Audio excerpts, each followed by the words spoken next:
On se retrouve pour le journal en compagnie de Philippe Reg. Bonsoir Philippe. Bonsoir Frédéric. Avant de vous donner la parole, nous vous rappelons les titres. La restauration des arènes d'Arles, le festival flamenco qui débute aujourd'hui, les vœux du Conseil général du Gard qui se transforme en robot chirurgical et la visite de Jean-Claude Meillet, secrétaire général de Force ouvrière. On s'intéresse à l'ouverture, non pas à l'ouverture, au match du Nîmes olympique. Ça va commencer dans quelques minutes. Philippe, alors est-ce qu'on connaît la composition de l'équipe et face à qui il joue ce soir? Tout à fait. Alors Nîmes olympique, dans le cadre de la 20e journée du championnat de France de football de Ligue 2, est opposé à l'équipe de Sedan. Voici donc l'équipe retenue par l'entraîneur Jean-Michel Cavalli. Nicolas Puydebois, Ludovic Liron, Florent Besnard, Jérémy Roumégous, Nicolas Bayot, Jean-Jacques Mandrecki, Benoît Poulain, Mehdi Mostefa, Robert Malm, c'est le capitaine de soirée, Jonathan Haïté et Abderraouf Zarabi. Sur le banc, Michael Coloredo, Moussa Sibidé, dont c'est la première apparition, Paul Maisonneuve et Mallory Martin. Mallory qui est donc parti à Clairefontaine pour effectuer un stage avec l'équipe de France Espoir.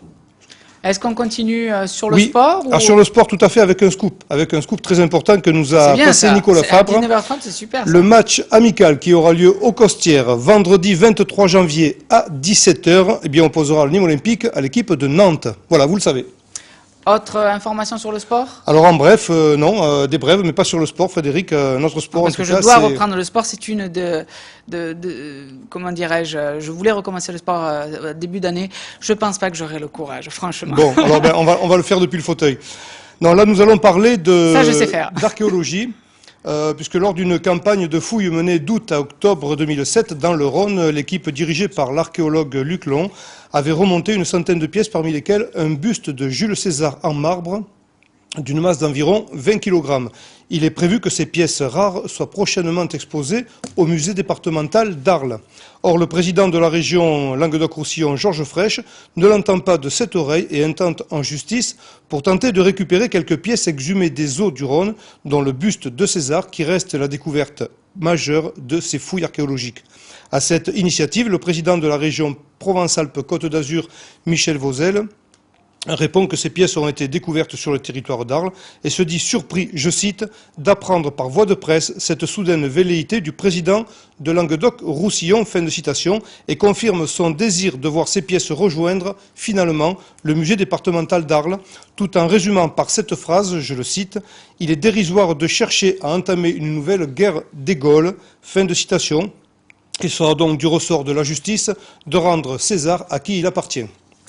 Autre nouvelle brève, alors pour compléter cette information, il faut noter la possibilité de chatter avec le président de la région ce lundi 19 janvier 2009 de 18 à 19h.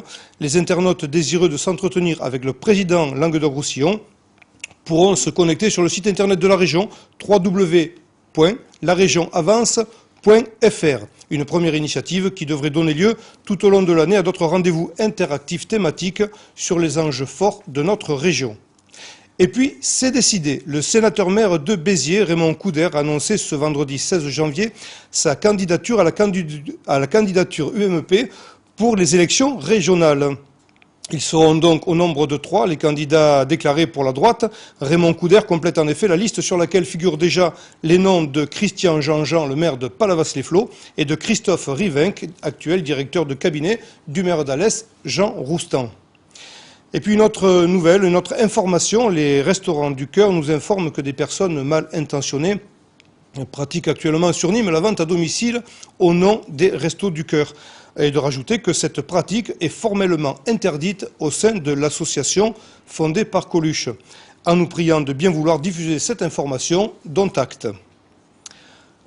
Nous allons continuer avec les chiens errants. La préfecture du Gard nous informe que les opérations de recherche engagées depuis le mercredi 14 janvier dernier par les forces de l'ordre, les sapeurs-pompiers et l'Office national de la chasse et de la faune sauvage pour retrouver les animaux qui avaient tué un lama sur le site des Lausières à Nîmes ont permis de neutraliser 3 chiens errants.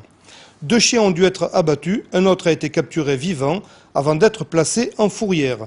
Les photos prises par un témoin au moment des faits et la capture sur le site des Lausières confirment l'idée que c'est bien les chiens qui étaient initialement recherchés. De ce fait, les opérations de recherche sont bien sûr interrompues. Malgré tout, la vigilance reste de rigueur. Il l'avait annoncé lors du 26e congrès de Bagnols-sur-Cèze en 2006. André Bessac cesse ses fonctions de secrétaire général de l'Union départementale des syndicats Force ouvrière du Gard après 25 années d'exercice syndical. Son remplaçant à ce poste, Gilles Besson, a été nommé par la commission exécutive. Il a été installé par Jean-Claude Mailly, secrétaire général de la Confédération, venu à Nîmes pour l'occasion, aujourd'hui même. Un reportage d'Alain Belon. Il y a du nouveau syndicat de Force ouvrière du Gard. André Bessac a cessé ses fonctions après 25 ans à la tête de l'Union départementale de Force ouvrière. Non pas sans émotion. C'est un jour très plein d'émotions puisque je quitte mes fonctions mais je n'abandonne pas l'organisation syndicale. Et bon, je serai aux côtés des camarades déjà le 29 janvier et puis je resterai dans les locaux de l'Union départementale pour donner un coup de main à la place comme on dira de faire. La commission exécutive présidée par Jean-Claude Mailly a élu le nouveau secrétaire général. À l'unanimité, Gilles Besson a été conduit à ce poste. Mon sentiment, c'est qu'il y a un travail énorme qui va commencer pour moi. La situation économique dans le Gard, comme dans tout le pays, mais c'est vrai que dans le Gard, c'est quand même particulièrement catastrophique puisque le tissu industriel est anéanti. Dans le même temps, les services publics sont aussi réduits d'une manière très importante. Donc la somme de travail à faire au niveau du département pour les salariés est énorme et la tâche me paraît très importante et je vais me mettre au travail dès lundi. J'ai quelques idées mais elles doivent être validées et appliquées d'une manière collégiale au sein de nos structures exécutives. Le secrétaire général de la Confédération est venu à Nîmes pour deux raisons. Quand il y a un changement de responsable départemental, il est important que le secrétaire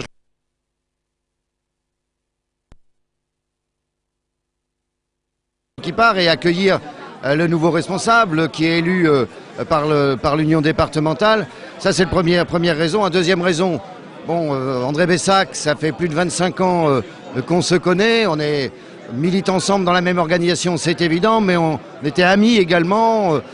Donc ces deux raisons, je ne pouvais pas ne pas être là aussi pour cette raison-là aujourd'hui. Et c'est aussi l'occasion de rencontrer une partie des militants du département et de faire le point sur l'actualité avec eux. Je considère que dans cette crise, dont l'origine c'est une répartition des richesses qui est plus allée au capital qu'au travail, et plus à l'investissement, et moins à l'investissement qu'à la rémunération des actionnaires. Moi, j'ai jamais considéré que l'entreprise, c'était le nec plus ultra dans la société. La société, c'est pas que l'entreprise, c'est l'individu, c'est la famille, c'est le service public, c'est tout ça. Donc, que l'entreprise, dans un système capitaliste, fasse des profits, c'est pas ça qui me choque. Dans le système capitaliste dans lequel on est. Moi, on veut essayer, c'est d'en récupérer le maximum. Mais qu'on arrête les discours sur la pseudo-entreprise éthique, la pseudo-entreprise morale. Tout ça, c'est du marketing, c'est de la communication. Je considère que l'entreprise aujourd'hui, quand une entreprise fait par exemple un plan social, qui plus est quand il n'est pas justifié, ben on doit aller regarder, l'État doit aller regarder. Dans ce cas-là, il ne doit pas y avoir de dividendes aux actionnaires. Voilà ce qu'il faut prendre, des mesures très simples de bon sens. Si les patrons voudraient que les salariés aient la culture de l'entreprise, mais encore faut-il qu'ils se comportent correctement. La journée du 29 janvier était aussi l'actualité. Pour le syndicat Force ouvrière, rassembler le maximum de salariés sera la réussite de cette manifestation.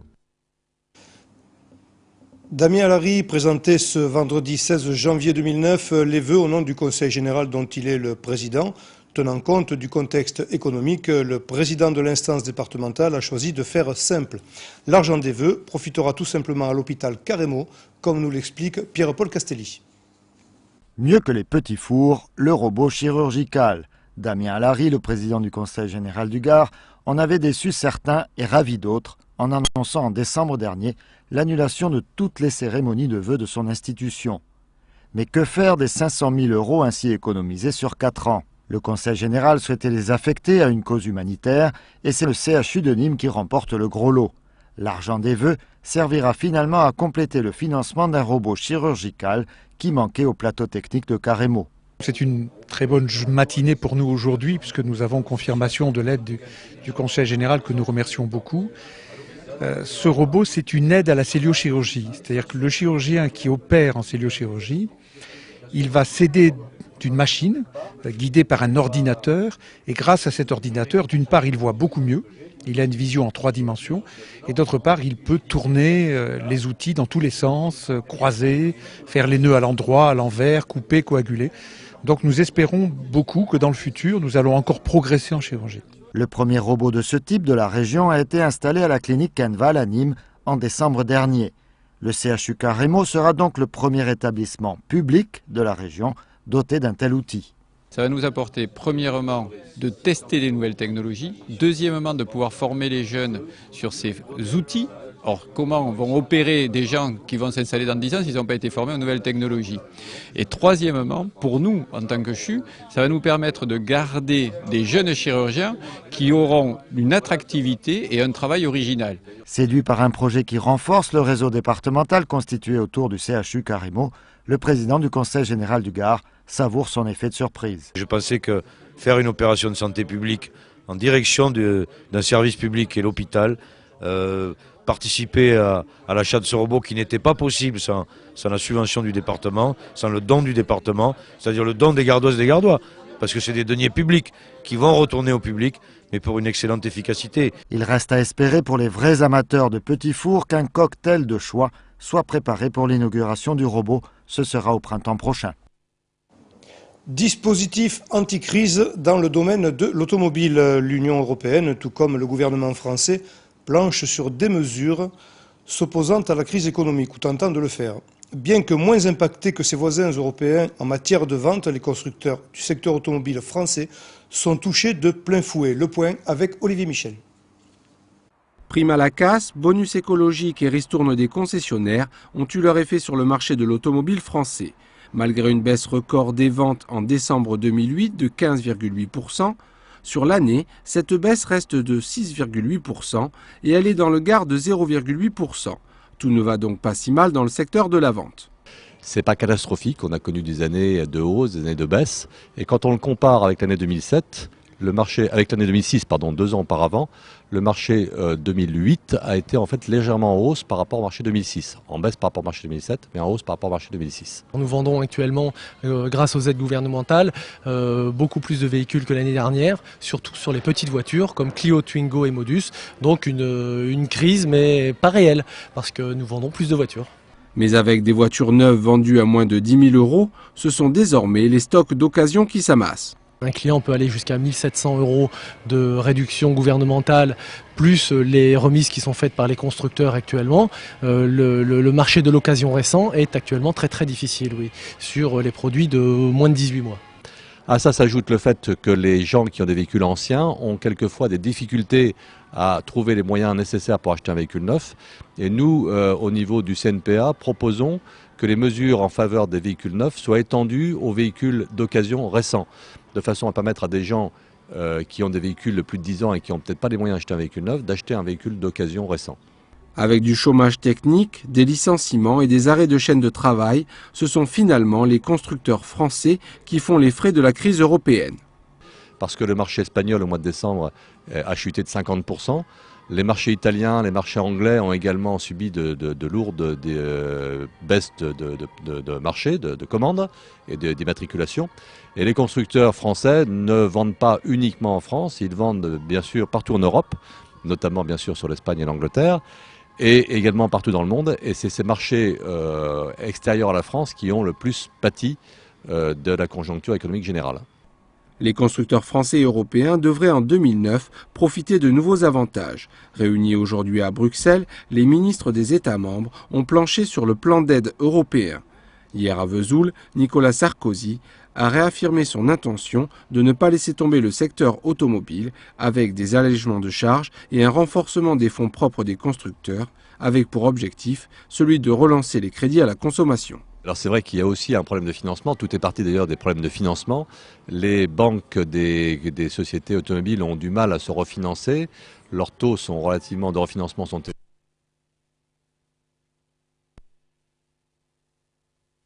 Et que l'État continue, il l'a déjà fait en partie, ce qui nous a permis quand même d'avoir des conditions un peu meilleures.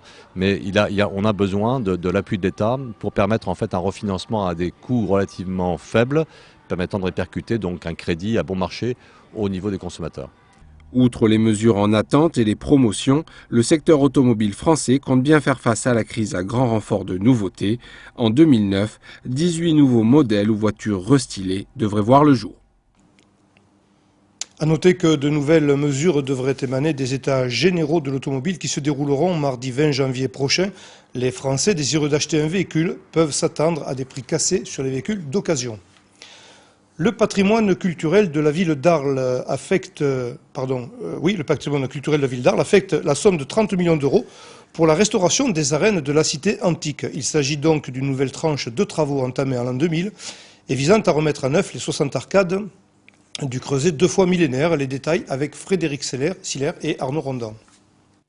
Les arènes d'Arles se refont une santé. Depuis octobre 2007, le pôle régional d'innovation et de développement économique solidaire s'investit dans la rénovation de ce monument classé au patrimoine mondial de l'humanité par l'UNESCO. Une aubaine pour la région qui compte bien développer l'emploi local.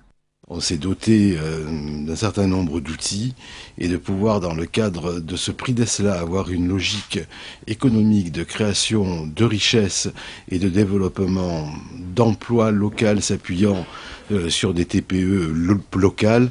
Je crois que c'est ce qu'il faut faire aujourd'hui, qu'il faudra continuer à faire demain. De son côté, la ville d'Arles participe aussi à ce grand chantier puisqu'elle travaille en partenariat avec le département, la région et l'État.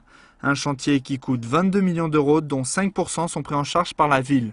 Ce travail, c'est une économie, et c'est une économie qui est de plus en plus spécialisée, qui s'appuie sur des centres de recherche, sur des outils du développement scientifique et de la connaissance, et donc qui permet à la ville d'Arles de rayonner notamment sur le bassin méditerranéen dans l'avenir, mais aussi de partout en Europe, et de fixer un certain nombre d'entreprises et de laboratoires de recherche qui sont spécialisés dans le domaine de la rénovation, réhabilitation, conservation de ce patrimoine classé au patrimoine mondial de l'humanité. Si ce travail est fait, c'est parce que les arènes appâtent et séduisent de nombreux touristes. Parallèlement, les opérations de mise en protection et de nettoyage de ces monuments amènent bien sûr un tourisme spécifique qui s'attache principalement à la redécouverte, à la découverte à nouveau, ou à la découverte tout simplement d'un monument qui est transformé de par l'opération de toilettage, de consolidation qui est opérée. La fin des travaux est prévue pour le milieu de l'année 2010. Reste plus qu'à espérer que cette nouvelle façade séduira toujours les aficionados. Nîmes se veut être le carrefour le plus hispanisant du sud de la France. Pour en faire la démonstration, la ville organise chaque année le festival du flamenco dont le succès est des plus retentissants.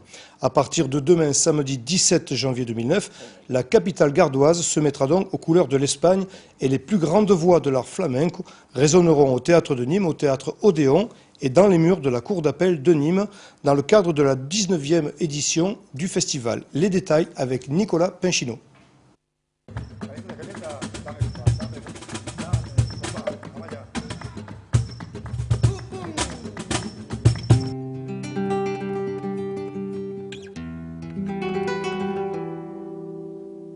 En ouverture de cette 19e édition du Festival de Flamenco, c'est la compagnie Baruma Teatro de Séville qui inaugure et enflamme les planches du théâtre de Nîmes.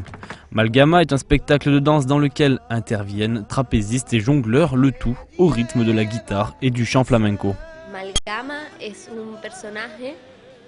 Malgame est un personnage qui est à la recherche de son A, le A de amalgama, puisque amalgama, en référence à ce spectacle qui mélange différentes disciplines, le cirque, la danse contemporaine, la danse flamenco. Amalgama de todos, juntos, mismos, alma, salta, danza, baila, huye, ejecuta y encuentra amalgama.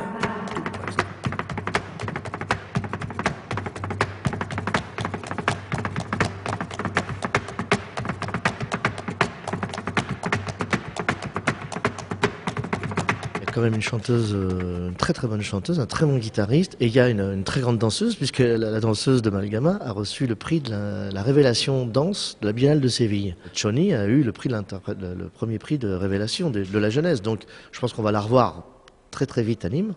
Et puis il y avait du rêve, il y a des choses qui sont en rythme avec la musique, il y a pas mal de poésie dans ce spectacle. Allez.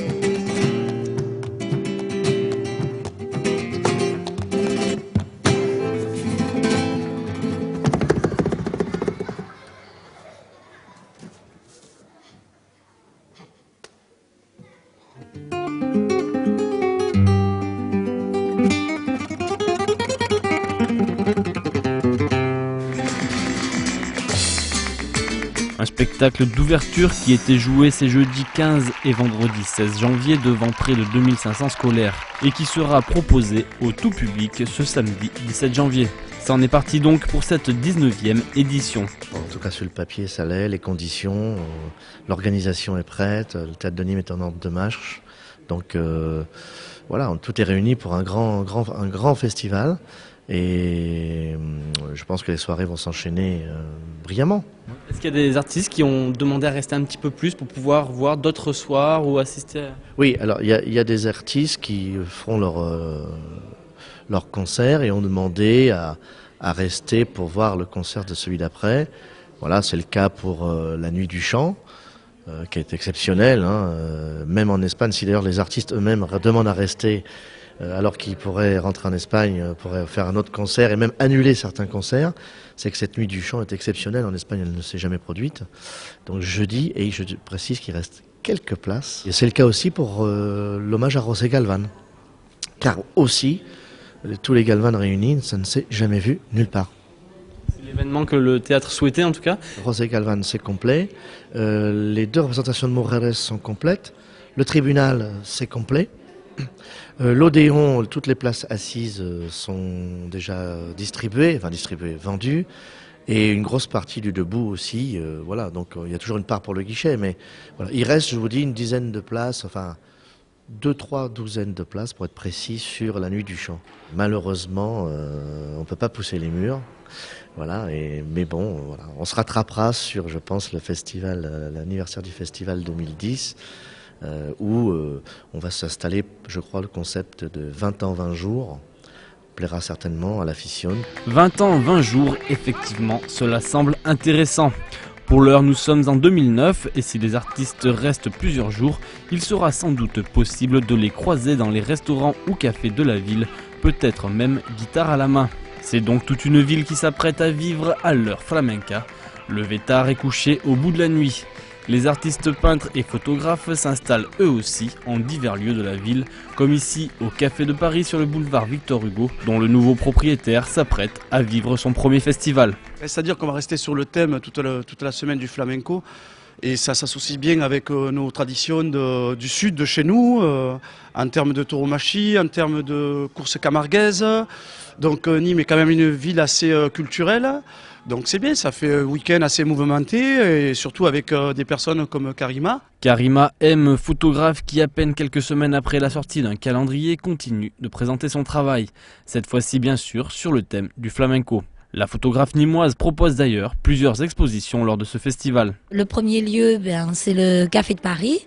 Donc où je suis en train de présenter un travail sur 2007-2008, dont le Festival du Flamenco avec le Théâtre de Nîmes. Et la deuxième partie, c'est la Casablanca, où là, il y a une expo qui est mise en place avec 2 autres photographes, dont Fanny et Nicolas Pinchino.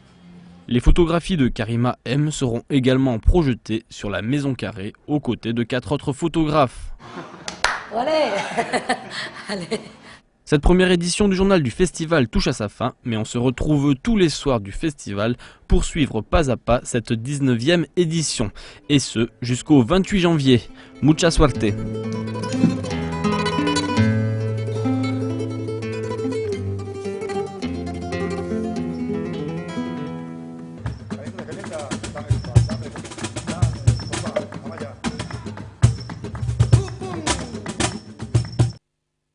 Et vous l'avez bien noté, il vous sera possible de suivre toute l'actualité de cette 19e édition grâce au journal du festival proposé par Nicolas Pinchino. Voilà Frédéric, c'est la fin de ce journal.